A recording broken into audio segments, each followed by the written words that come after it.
hope you are well. It's Miranda here. I am just going to see where my fabulous guest Hannah is and add her in. Hey, Yay! There you are. Hi, how are you? I'm good. How are you? I'm Oops. good. I'm just going to move this camera a bit. There we go. Yay! You look fabulous as always. Oh, bless you. Do you know, I spent so much time trying to organise the background so it looked half decent, and I didn't need to because my hair literally takes. But your So I'm hair's like, always, it's so fabulous though. it's the Oh, humidity the last few days. It's just suddenly, well, it's ever growing. But yeah, the humidity has just made it kind of go a bit mental. and I So complain about mine in humidity and I shouldn't. Oh, yeah, when oh. people complain about humidity, I'm like, no.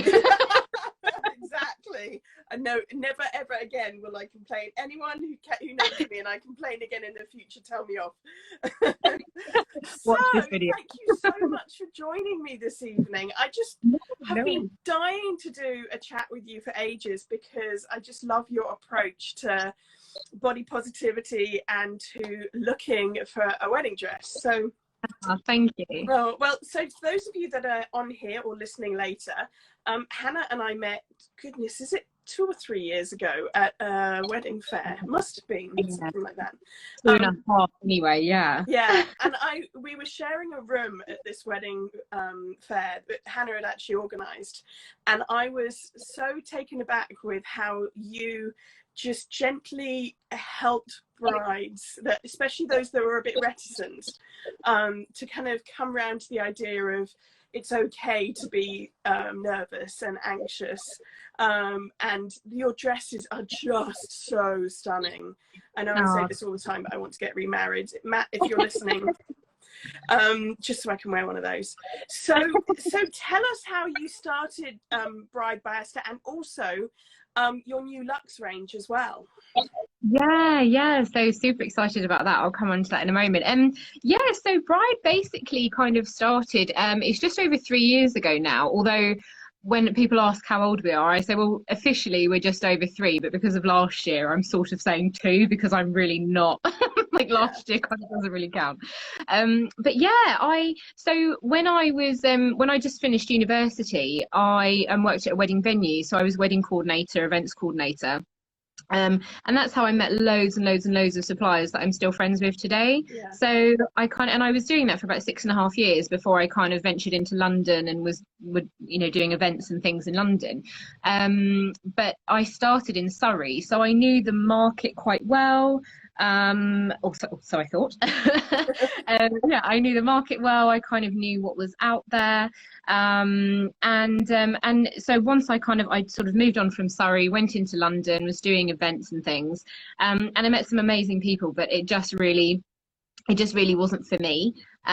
So this sort of was an opportunity that it was very fortuitous. It just sort of presented itself, and I just said to my husband, I was like, I could so do this. Like, I feel like I could bring something a bit different. I think anyone that's come to the shop or met me at a wedding fair, good or bad, but I'm not super formal. Yeah. I like to think of myself, I'm not stuffy or anything like that. And I just thought, we should just have a bit of fun, because I thought a bit of colour and a bit of something a bit just playful and just make people, just give people a fun experience, and I just thought that was something that was possibly missing in Surrey.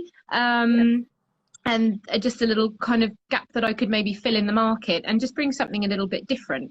So it kind of all started from sort of the idea to coming to fruition. It was about 6 weeks.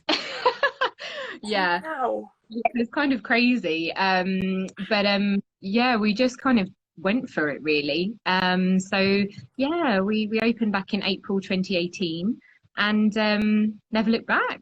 So yeah. Fantastic. And what made you decide to set up in Dorking? And how did you go about it? I mean, you said you set it up in 6 weeks. So what's the story behind that?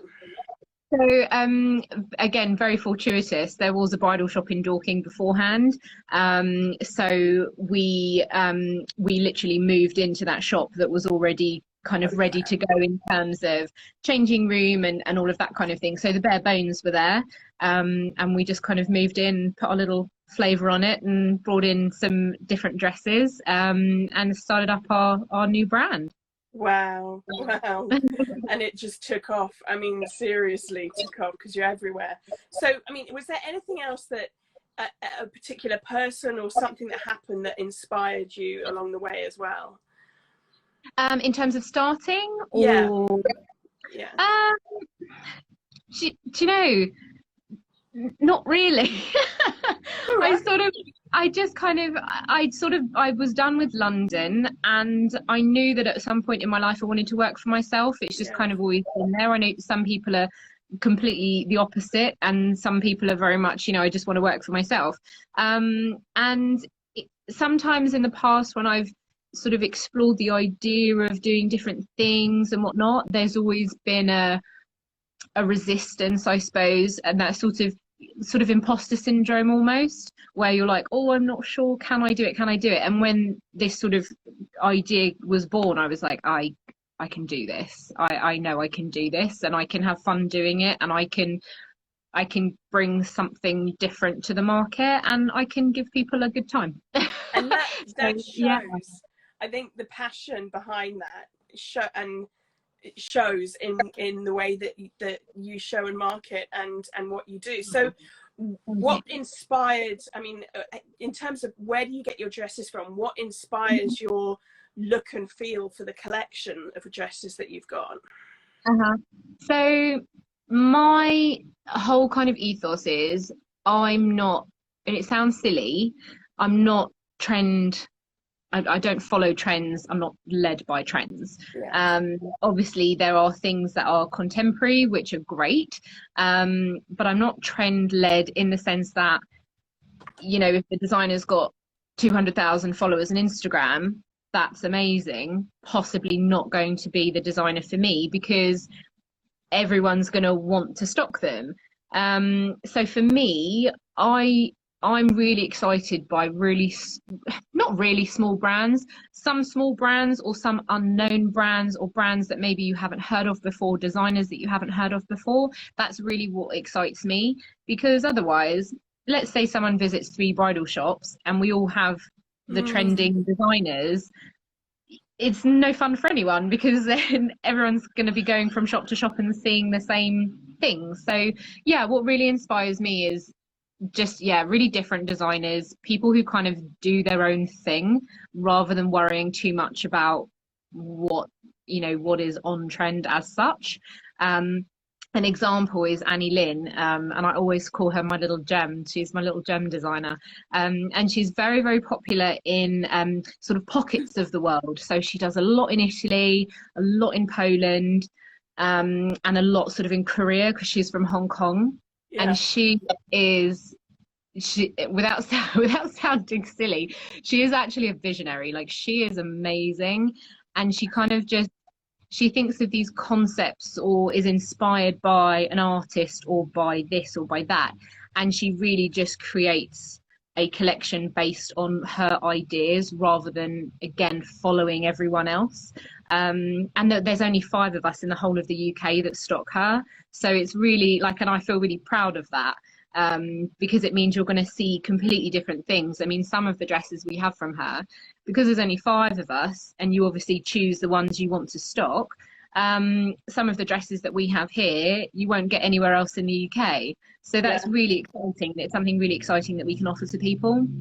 So yeah, that's what I find really inspiring. Just different things that are different, things you wouldn't see everywhere. I love you shared that, because I remember when I saw the rack of dresses coming in when we were at Russett's, thinking, these are dresses I've not seen anywhere before. And oh my goodness, these are dresses I would want to wear, because I tend to want things that are to wear things that are not run of the mill. And there was a particular dress that was strapless, looked like something out of the 1950s, and had beautiful flowers on it and ruched, and I just thought, when you said to me that would come in my size, I was like, whoa, okay. hang on, there's something unusual about this collection, and that's why I would be the kind of person that would be attracted to your collection, because you can't get it anywhere else. Yeah. So you really stand out as a result in a good way, which I love. And also the collection of coloured dresses, there's one that you've got that's black, and I have seen you put that up on Instagram a few times. There's two that are actually black, and I thought, yeah, please, Matt, can we just renew our vows? Please. He's probably downstairs shitting a brick thinking no. So yeah, anyway, but yeah, they're just so stunning. So if you're listening to this and you haven't checked out Hannah's collection and you're looking for a dress, seriously, you have to. So I mean, what would you say at this point, because you've not been in business that long, and you've kind of been through a roller coaster during that time as well in terms of the world situation, what would you say have been your biggest successes? And irrespective of the pandemic, what's been your biggest challenge? Oh, do you know what? I was going to say the challenge is the pandemic for sure. I'll have to come back to you. I think for me, my biggest success, or the thing that I'm most proud of, is when I was finally able to make this my full-time job, because as lovely and as wonderful as it is, I think from the outside a lot of people think, oh my goodness, that you just have the best job in the world, you have the dream job, we hear it all the time. And it's lovely, and walking in here every day, it's so nice, it's such a nice environment, it's sparkly and it's pretty and it's fun, but it comes with a lot of work. It's really, really not easy, and it's the dresses don't come for free. So we've got about 80 dresses in our collection at the moment. They all have to be paid for, everything we do has to be paid for. Going to the wedding fairs, we're the first ones in and the last ones out. There's a lot of work involved, setting everything up. So I think what a lot of people don't realize is that when I first started, I was doing 7 days a week, split between the shop and working in London as well, to be able to pay for everything, to be able to run the shop, but still obviously take money home for myself to pay my bills. Yeah. So for the first 2 years, nearly, just under 2 years, I was 7 days a week, just working every hour that I had, trying to build the shop and build the brand and get the name, but obviously still working for other people too. So my biggest success was being able to do this full time. And I left London in February of 2020. What year are we now? 2020. Funnily enough, just before lockdown. Okay, now I see what you're saying about the pandemic being the challenge. Yes, wow. Hilarious timing. You couldn't write it, could you? So we finally managed to kind of make this my full-time position, and then obviously the lockdown happened. So it was scary. I suppose, other than the obvious, financial worries about the last sort of 12 months, I mean, out of the 13 months we were from sort of the March to the April, we were shut for 8 of them. Wow. So financially it was tough, but I suppose emotionally it was really difficult, because it almost felt like I'd lost a bit of my identity. You're just sitting at home and there's nothing that you can really do, and I realized that this is such a big part of who I am and my identity, and being with people and making people smile and making people laugh, and just sharing some time with people, a couple of hours, having some drinks, having some fun. It was such a massive loss. As I said, business aside, it was such a massive loss for me. So that's probably the biggest challenge for sure out of the last 3 years, is the emotional loss as well as the financial pressures. So what was it like, the first fitting or the first session you had once things reopened in April this year? It was so lovely. I was a bit nervous actually, because obviously nobody had a chance to shop since December last year. We were absolutely chock-a-block Tuesday morning to Sunday night, that first week back.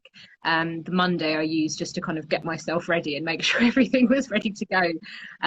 But Tuesday morning all the way through to the end of Sunday, we were solid. No breaks, nothing. I think we did 54 hours back to back, on your feet all day long, every day. And Tanya, who worked with me that whole week, was amazing. So shout out to Tanya if you're listening. So it was actually quite nervous because I just thought, my legs are going to fall off. You know, I'm just never going to be able to do this. Yeah. But it was so nice. It was just being with people again, and it sounds weird. It sounds really weird, but where I'm sort of in the changing room when people have sort of got themselves into the dress and whatnot, and I'm in there kind of doing the dresses up, this sounds really creepy. I can't believe I'm even saying this, but because I touch people at the back, like, so I'll touch the back, and just literally touching another person was so nice. And that sounds so creepy, but it was just so lovely. It was like, oh my God, this is like normal again, you know. And it was just so, yeah, it was so nice to be able to share the shop with everyone and the experiences. And I think everyone was so ready for it. They were just so ready to just kind of do something else other than sitting and waiting for things to change. I know that feeling. I know that feeling. I just did my first wedding in 16 months last weekend on Saturday. And it was a couple who had to postpone, obviously. They'd made huge compromises, cutting down from 170 to 30. They'd had to change venue 3 times. And I don't usually lose it and start crying during the ceremony. I'm the celebrant. I'm supposed to hold it together and run the show. And to celebrate. Yeah.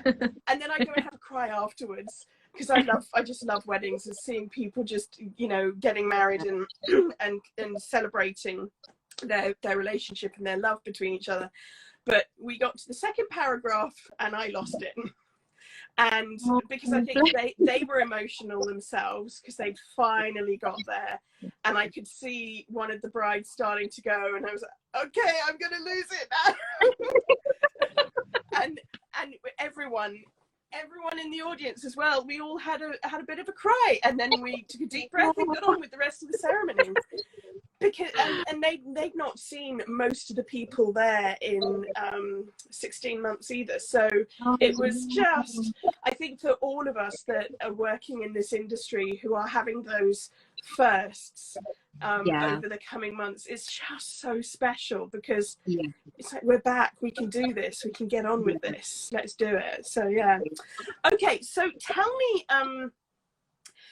what happens when brides book their appointment with you. What happens when they come and see you? Okay, so so they can either get in touch. I get a lot of people getting in touch through Instagram now, which is really cool, because it's kind of just a little bit more chatty and informal, which is lovely.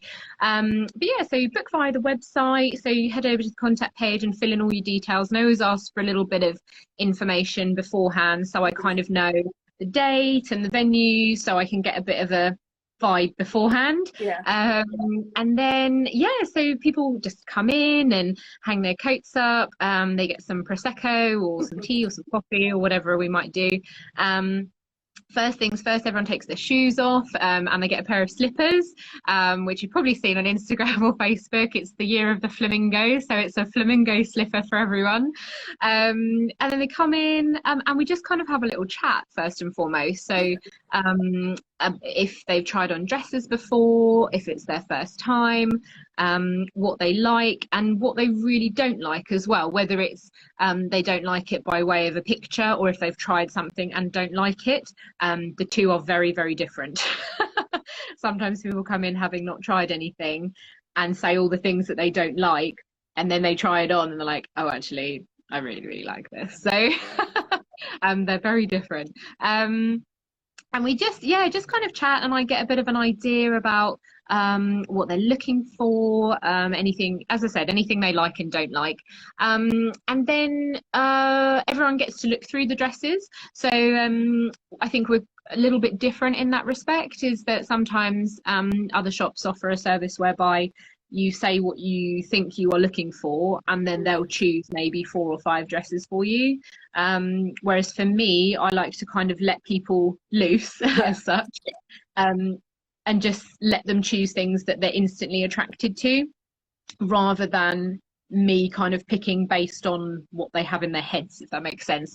And it helps me as well, because sometimes people explain something to me, but then they choose things completely different. Like some people will say, oh, I really don't like lots of sparkles, and then they'll go straight for the dress that is covered in glitter. So sometimes it's helpful for me to see actually what they're kind of vibing, if that makes sense, and that helps me help them a little bit better. Yeah. And then we just try things on. It's nice and chilled, no pressure. We take a little break halfway through, and then at the end we always leave time to try on like the sort of top 2 or 3 or however many sort of favorites there are.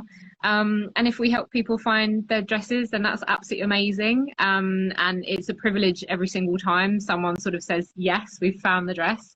And if they don't, then that's also cool as well. Hopefully we've given them a nice experience. That's sort of what we're about. Fantastic. And I mean, if you have a bride that comes in, I hated wedding dress shopping 17, 18 years ago, because I thought, given my size, being a larger person, there wasn't going to be a dress for me. And I went to 3 shops and there wasn't a dress for me. So by the time I got to the 4th, I was really, I felt invisible. And I just took the first dress that was offered. But I've seen, I helped a friend find her dress before the lockdown, and I've seen your approach. When you have a bride who may feel that their size inhibits them, what do you do? I mean, how do you work with a self-conscious bride? Yeah, it's I think it's really important to say that 99.9% of girls that come in, the crime is 99.9% of girls, there is something about themselves that they come in and either feel that they need to apologize for, whether it's their size or their height, or my shoulders are too broad, or I don't like these bits on my arms. Everyone pinches those bits. Or whether it's this, that and the other. I don't recall in 3 years someone ever coming in and saying, do you know, I really, really love this part about myself, or I love my body, and I'd like, and I think that's been such a massive revelation, that and actually quite a sad one, in that people aren't as happy, or they don't celebrate themselves in the way that I wish that they would, and they don't celebrate themselves in the way that I see them. Someone will come in and I'll be like, oh my God, you are beautiful. And they just don't see it. And that's really, really sad. And I think there's varying degrees, sorry, back to your original question. I think there's varying degrees of being self-conscious. So I'm not super self-conscious anymore, but I don't feel that I come across self-conscious, but naturally we all have our stuff. I imagine the same as you. You're very, very outgoing and very personal, but we all have our things, don't we? Yeah. So people like that, I don't feel that I'm super intense with people. I like to think I'm quite approachable, so I just kind of take it at their pace. And I think it's really important to kind of get your cues from someone who might be a bit more self-conscious. I don't like overloading people. I don't like kind of, well, what do you think? Is this the dress? Is this the dress? It's just, ugh, it's not my style at all. But also with people who are less confident and can't sort of verbalize it, again, I think it's just taking it at their own pace and just, talking them through things slowly, and we just, one at a time, and this, that and the other, and really, really pointing out to people what I think is beautiful about them, or that looks lovely. It's a thing we do. We make something so much worse in our own minds. People will come in and say, oh, I don't know, my tummy's really big. It's really, and I'm just like, you look gorgeous, like you look beautiful.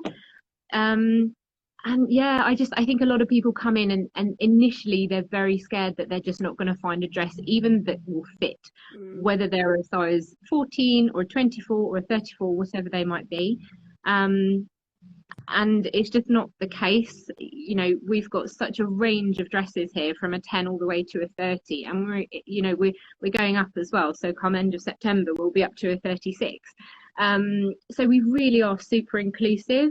And I think initially when people come in and they can try things on that are in their size, whatever size that might be, it does instantly just kind of put people, you know, okay, we're fine, we're good. You know, it puts people at ease. But yeah, I think just taking things at the individual pace of the bride. You know, it's not about me, and it's, with all due respect to the family and friends that come along, it's not about them. It's about the bride and how she feels and what she wants to emphasize and whatnot. You know. But there's something so affirming in the way that you affirm for a bride and say, you look fantastic, your arms look great, when you don't feel that about yourself, or you don't have someone saying that to you, or you've not heard it before. It just is so reassuring in some ways. I think not a lot of places, you know, there's so many shops that are great, and they're very female, you know, obviously female positive and body positive and everything, but I think it's really important to let people know, because we're stuck with ourselves 24/7. So we have all the opportunity in the world to latch on to things that we think aren't perfect or aren't right or should be a certain way. And it's just not the case. You know, we all think that, oh, someone of this size would look better in this dress and someone of this size would look better in that dress. It's just not the case. You know, for me, I mean, I love curves in a fitted dress. I think they look banging. Like, sometimes girls will come in and maybe they're a size 22, 24, 26, whatever they might be. And, you know, and I get it, because I'm plus size. So I get the natural reaction is, I want a bigger dress so I can hide in it. Or I need something to go over my hips or to hide my bum. And I'm just kind of standing there like, I'm going to get you in a fitted dress because I want to see your bum and your waist. And I've had a few, you know, and it's not for everyone, but I have had a few girls who are like, I just never thought that I could wear this. I never thought that, you know, I could put on a fitted dress. I mean, some of my girls who are size sort of 22, 24, they walk out with a mermaid dress and they're like, I look amazing. And they do, because their curves just show off the dresses how they really should be shown off, you know. What a lot of people don't know is that, or don't think about, is that girls who are a lot more petite or more athletic in their build, they prefer the fuller dresses because it adds more shape to them. They don't necessarily go for the really fitted dresses. You know, it's really kind of interesting. Nobody knows that, you know. Everyone's like, well, you have to be size 4 and 6 foot tall, and I'm like, well, who looks like that? That's not normal. There's a real psychology to it. So tell us about the Luxe range, because you're just launching that, and tell us more. So Lush Curve is our curvy range, and we've had it for about 2 years, but it's really, and I've got some amazing dresses in there, but it's been really difficult to find. We wanted to expand, and I wanted to bring a new designer in for it, and I have been searching for a contemporary plus specific collection of dresses that kind of cover all of the bases for plus size girls, which I know the fear of that. I know the fear of going shopping and thinking, oh, the shape's not going to be right, or, you know, as long as it sucks me in here or hides this or does this. And do you know, no disrespect to the designers that are out there, but some of the curve stuff on the market is just, up until recently, has been unacceptable. Let's be honest. I would say that too. Yeah. Do you know what I mean? Like, so many of the majority of our girls are sort of late 20s, early 30s. They don't want to be wearing a bed sheet. Like, why? I don't want them to feel they have to hide. I don't want them to feel they have to settle. You know, I don't want them to settle on shape or design or style just because, you know, the number inside of their clothes is a bigger number than someone else's. They shouldn't have to settle for something that's just mediocre because they can't fit into anything else. Unacceptable. So yeah, so I found this amazing designer. Oh my God, I can't tell you, Miranda, how long I've been looking for something like this. And they're called Studio Lavana, and they are unreal. Like they're coming in September, and they're just amazing. Like they've thought of everything. They really have kind of covered all the bases. So any of their dresses can be structurally kind of just like a normal bridal dress. They can have a half corset or a full corset. And when I say full, like built in, I mean from the boobs all the way to over the bum. So it's just going to kind of smooth everything out, make you feel nice and held in. Any of the dresses can have them. Every single dress that they do has the option of a sleeve or not a sleeve. So all of the dresses that we're getting from them have their sample dresses have detachable sleeves, so we can show you exactly what it looks like with or without.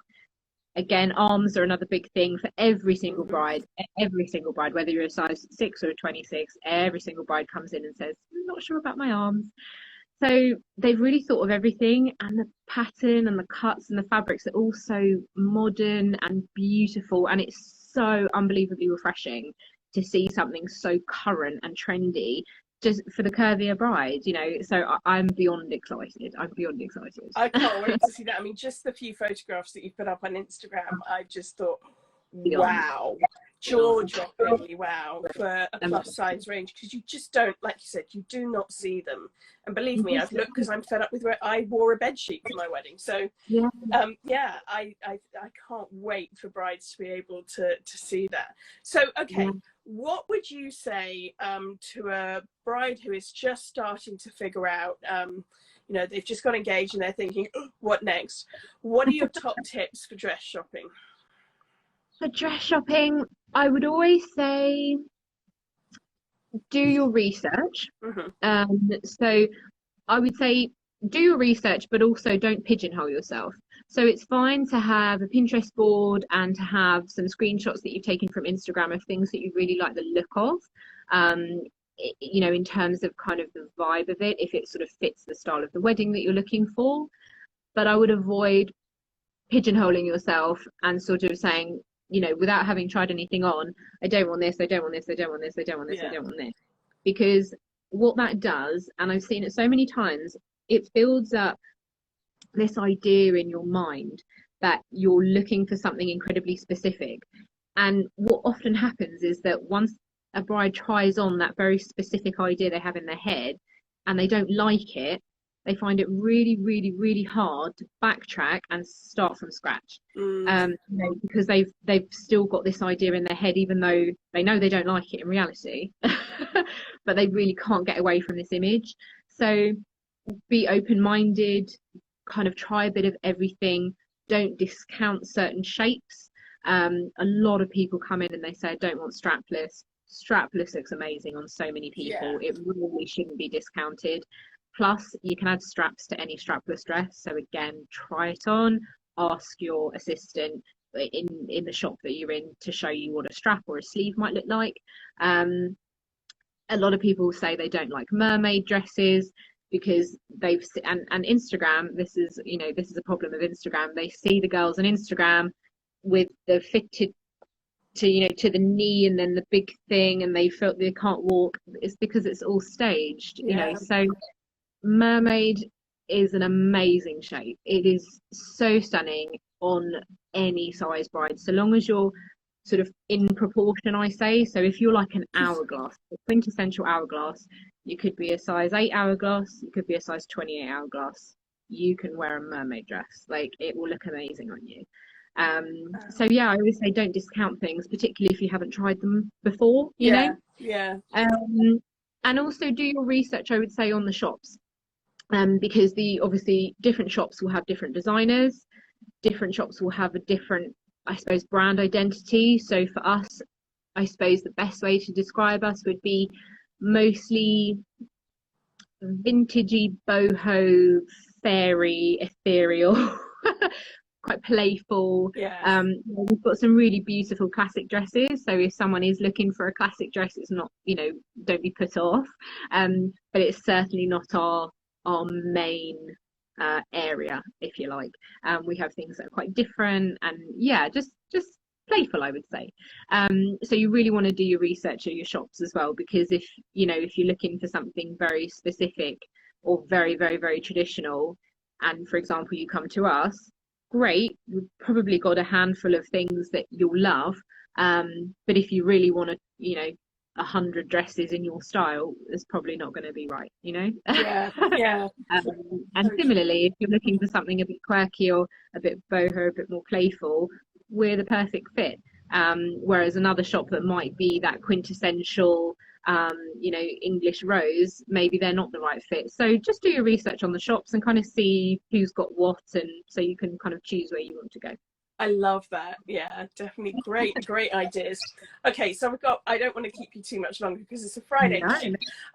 One last question, and this is a question I ask everyone at the end of these lives. And for those of you that have not heard me say this before, when I work with a couple to design their wedding ceremony, I ask them to complete a couples quiz. And in that quiz, I ask them a lot of different questions. And one of them is, if you were a superhero, who would you be and why?